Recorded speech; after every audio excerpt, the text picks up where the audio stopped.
En la SAT, la tecnología y la precisión se unen para cuidar tus ojos, como merecen quienes leen, crean y trabajan con los ojos del alma. Centro Óptico La SAT, visión inteligente para mentes brillantes. Así que si como yo pasas mucho tiempo en la pantalla o leyendo, cuida tu vista con los amigos de la SAT quienes tienen un código de descuento Merlin 2025 para obtener un 10% de descuento en tus primeros lentes. Muebles Andina, el mueble que necesitas está aquí, está al alcance de tus manos. Cotiza tu diseño a los contactos que aparecen aquí en la publicidad y no olvides decirle que vienes de mi parte, ya que hacen un trabajo maravilloso, te lo garantizo. Internet está lleno, pero literalmente lleno de personas que te dicen que te ocultan la historia, que no te cuentan nunca la verdadera historia y que al parecer hay una especie de conspiración para no revelarte jamás la verdad. Pues hoy día vamos a tumbar abajo alguna de esas cositas, al menos en ideas generales, porque no toda persona que te diga que te están contando mala historia significa que te la vaya a contar bien, o mejor dicho, al menos que siquiera se acerque a una narrativa más objetiva de historia. Así que hoy día vamos a conversar de eso. Yo soy Merlin, atrás de esa cámara siempre estará mi gato Bigotes y actualmente mis gatos Félix y Toshi, y esa es la biblioteca de Merlin explicándote, ¿te mienten realmente cuando te cuentan la historia?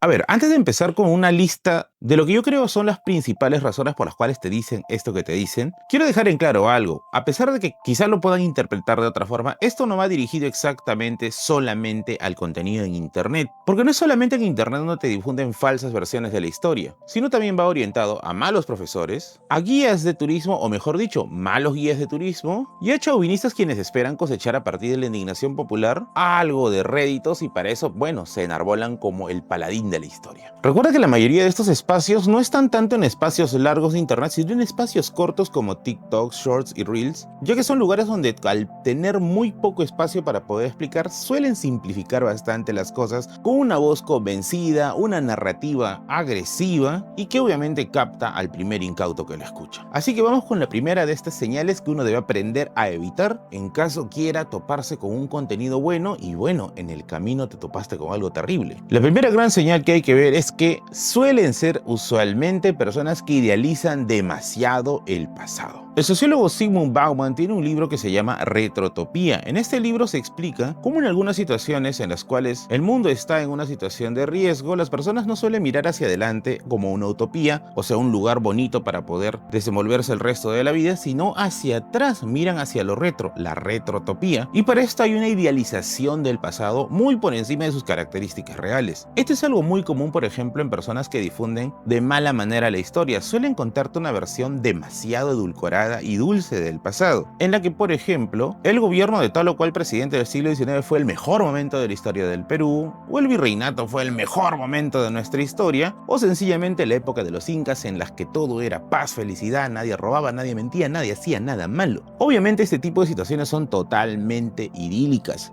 y no están en relación con las fuentes reales ni con las versiones de historiadores calificados. Entonces, la simplificación de esto, la simplificación del poder tiende a crear este tipo de narrativas. No existió el pasado ideal. Todas las épocas que ha tenido este y los demás países han sido épocas en las cuales se ha sufrido, se ha gozado, se ha vivido, pero sobre todo debimos haber aprendido de todo ello. Así que la historia es compleja, amigos, no se reduce solamente a un periodo bello y el resto de periodos terribles. Señal número 2 que te debe advertir de que acá están haciendo algo raro con la historia. La búsqueda de un solo culpable de todas las desgracias del Perú. ¿Cuántas veces no hemos escuchado? Fujimori es la causa de todos los males, Alan es la causa de todos los males, Velasco es la causa de todos los males, Castilla es la causa de todos los males, Pizarro es la causa de todos los males, la guerra civil Huáscar y Atahualpa es la causa de todos los males, y así nos podemos ir quizás hasta el hombre de guitarreros. Pero no es que haya aparecido alguien mágicamente y haya puesto absolutamente mal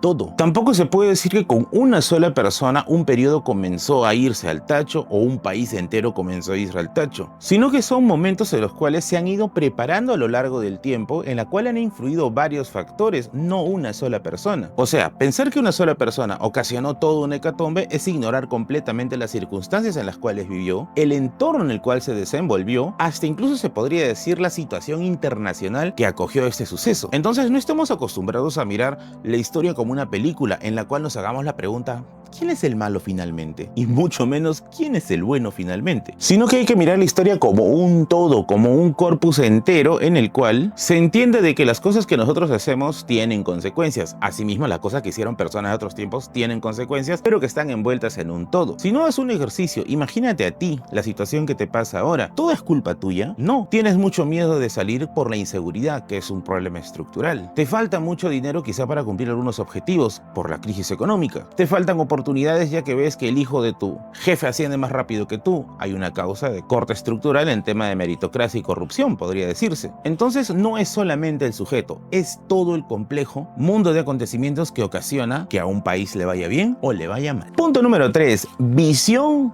tuerta de la realidad. Este es uno de los más clásicos que suelo ver. Que alguien intente explicar toda una época solamente basándose en un indicador. Y es que hay gente que, por ejemplo, idolatra la época del incanato basándose solamente en criterios estéticos, en mira el oro que tuvieron, mira las tremendas construcciones que hicieron, cuando realmente solamente de estética no puedes juzgar una civilización. Pasa lo mismo, por ejemplo, con el caso del virreinato. Escucho a mucha gente que dice, oye, mira el nivel de riqueza que se tenía, mira las leyes que se hacían, mira el arte que apunta a que acá todos eran iguales, o al menos había una situación más equilibrada de poder. Y es que, amigos, no se puede hacer un juicio entero solamente fijándose en un indicador. Lo que usualmente se hace dentro del mundo de los historiadores es tratar de equilibrar lo político, lo social, lo económico y lo cultural, y a partir de ello sacar una media. Pero, ¿por qué está mal solamente juzgarse de un indicador, tío Merlin? Les pongo un ejemplo. Imagínate que viene un turista y dice aquí que nosotros estamos exagerando el problema de la inseguridad. Y lo dice porque en la Constitución dice que todos tenemos el derecho a la vida. Entonces, si tenemos el derecho a la vida, ¿por qué nos quejamos de la inseguridad? Está en la ley, tenemos el derecho a la vida. Pero vemos que en la realidad, así tengamos el derecho a la vida, siempre hay amenazas. Es por eso que un análisis que esté lo más completo posible nos va a arrojar un resultado más certero de la realidad. Obviamente cada época ha tenido su marco de valores y su marco de normativas, y esa es otra de las cosas que hay que hacer, juzgarlas con los ojos de su época. Yo veo mucha gente que juzga medidas que se tomaron hace 200 o 300 años con los ojos en el presente. Claro, cuando tú ya has visto cómo acabó el juego. Si quieres hacer un ejercicio de cuán acertado eres, pues juzga lo que sucede ahorita, en estos tiempos, en tu propio tiempo, y de acá a unos años ves si tuviste la razón. Y es que las sociedades, nuevamente, amigos, les explico, son complejas. No todo transcurre de forma cinematográfica. Por ejemplo, he escuchado mucho que se dice de que la caída de Roma no necesariamente es una caída de corte cinematográfico con las invasiones bárbaras en la que finalmente son los bárbaros quienes toman el poder y el control de la civilización, sino se trata de una suerte de desintegración más silenciosa que abarcó varias decenas de años previos, en los que finalmente el imperio terminó cediendo. Y sí, sé que esto puede resultar anticlimático, Merlín. Yo quiero un final de corte cinematográfico, quiero algo que me pueda dar una explicación general, quiero algo que me diga de una vez qué cosas somos. Pues amigo, lo que tú estás buscando es algo que se busca hace mucho tiempo y créeme, hasta ahora no se ha encontrado. Red flag número 4. Utilizan bibliografía desactualizada y la hacen pasar por bibliografía clásica. ¿Cuántas veces en este canal no me he cruzado con personas que me dicen, en tu investigación no incluiste a Jorge Basadre, por lo tanto no vale nada? En tu investigación no incluiste a Raúl Porras Barnechea, por lo tanto no vale nada. Y no, amigos, no necesariamente es así. Hay muchos historiadores excelentes que han estado en el Perú, pero ojo, han sido excelentes dentro de las condiciones de su época. ¿Qué significa eso? Que en la actualidad hay más investigadores y que son mucho más actualizados y más especializados incluso de lo que llamaríamos nuestros historiadores más sagrados. Imagínate un médico que opere con los parámetros de la medicina griega o un físico que intente hacer ciencia con los parámetros de la ciencia del medioevo. Es un absurdo. Las ciencias y el conocimiento en general evolucionan, tienen especialistas. Se reconoce la grandeza de los pioneros y se reconoce la grandeza de los maestros, pero toda la vida sus investigaciones no necesariamente están vigentes. Hay muchas cosas que ya se superan y hay muchas cosas que se producen. Entonces un correcto investigador lo que tiene que hacer es tomar lo más actualizado. En los posts que a veces veo, por ejemplo, de malos guías de turismo o de gente que tiene algún objetivo ya sea con la época de la República, el Virreinato o la época del Incanato, suelen utilizar fuentes clásicas en las que obviamente se ajustan mejor a su discurso o por último la descontextualizan. Porque sí, eso también sucede, gente que agarra una parte del texto y lo descontextualiza. Así he sorprendido muchas veces gente que suele hablar maravillas de los incas usando solo Garcilaso. Pero ¿por qué no utilizas a otros cronistas también? Quizás sea porque no te conviene o quizás sea porque termina dándote la contra.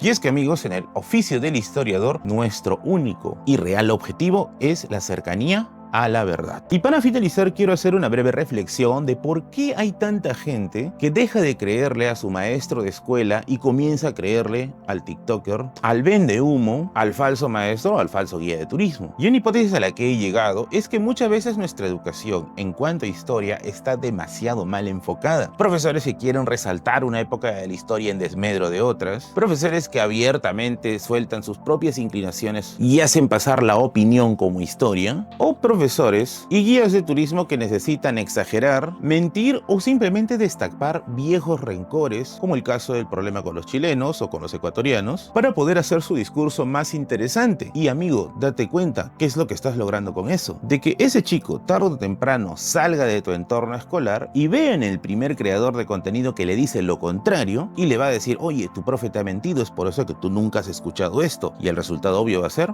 pues sí, me mintió, ahora te creo a ti. Y toma mucho, pero mucho tiempo hasta que esta persona entre en razón y se dé cuenta que hacer historia no es tomar partido. Hacer historia no es justificar todo lo que hace el peruano. Hacer historia es tratar de acercarse a la verdad con un análisis de fuentes, con bibliografía actualizada y sobre todo con un criterio de honestidad.